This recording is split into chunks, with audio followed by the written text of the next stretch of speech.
उपमुख्यमंत्री अजित पवारांचा आज बीड जिल्ह्यामध्ये नुकसानग्रस्त भागांचा पाहणी दौरा. मौजे पिंपळगाव घाटमधून दौऱ्याला सुरुवात करणार. उद्धव ठाकरेंचा आज राज्यामधल्या नुकसानग्रस्त भागांचा पाहणी दौरा. धाराशिव, बीड, जालन्यासह छत्रपती संभाजीनगरमध्ये नुकसानीची ठाकरे पाहणी करणार. शेतकऱ्यांसोबत संवाद साधणार. राज्यातील पूर परिस्थितीसंदर्भात राज ठाकरेंचं मुख्यमंत्र्यांना पत्र. ओला दुष्काळ जाहीर करण्याची मागणी. बळीराजाला एकरी 30,000 रुपयांची मदत करण्याची मागणी. आपत्तीच्या काळामध्ये शेतकऱ्यांवर अन्याय होणार नाही याची खबरदारी सरकारनं घ्यावी. कर्जाच्या हप्त्यासाठी बँकांनी तगादा लावू नये यासाठी बँकांना योग्य समज द्यावी. राज ठाकरेंच्या पत्रामध्ये उल्लेख. कोरोनामध्ये भाजपा आमदारांनी सीएम फंडच्या ऐवजी पीएम फंडला वेतन देणं महाराष्ट्राचा अपमान होता. ढोंग आणि बनावटगिरी यालाच म्हणतात. संजय राऊतांची भाजपवर टीका. काँग्रेसचे प्रदेशाध्यक्ष हर्षवर्धन सपकाळ आज नुकसानग्रस्त भागांची पाहणी करणार. छत्रपती संभाजीनगर आणि जालना जिल्ह्यातील नुकसान झालेल्या गावांना भेटी देणार. शेतकऱ्यांना नुकसान भरपाई देण्यासाठी सरकारनं तातडीनं निर्णय घ्यावा. फडणवीसांनी कर्जमाफीचं आश्वासन दिलंय.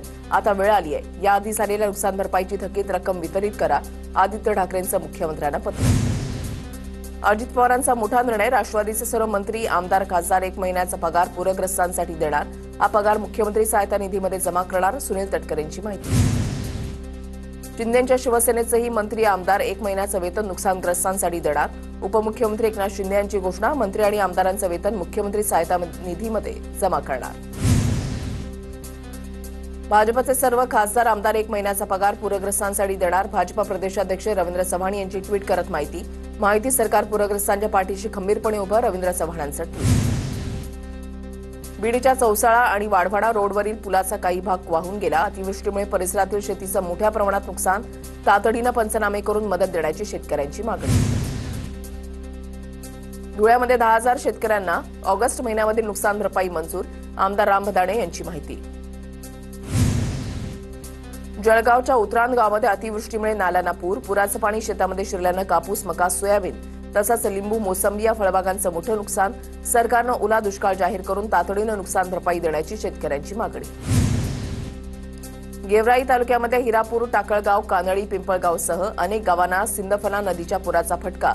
शेतातील कापूस, कांदा, उडीद, मूग, सोयाबीनसह इतर पिकं जमीनदोस्त. अनेक घरांमध्ये पाणी शिरलं तर विहिरींमध्ये गाळ साचला. धाराशिवच्या भूममध्ये अतिवृष्टीमुळे पीक वाहून गेल्यानं शेतकऱ्याची आत्महत्या.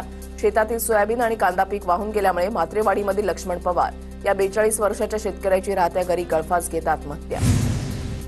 सातारा जिल्ह्यामधल्या दुष्काळी पट्टा म्हणून ओळखल्या जाणाऱ्या खटाव, माण आणि कोरेगाव तालुक्याला पावसानं झोडपून काढलं.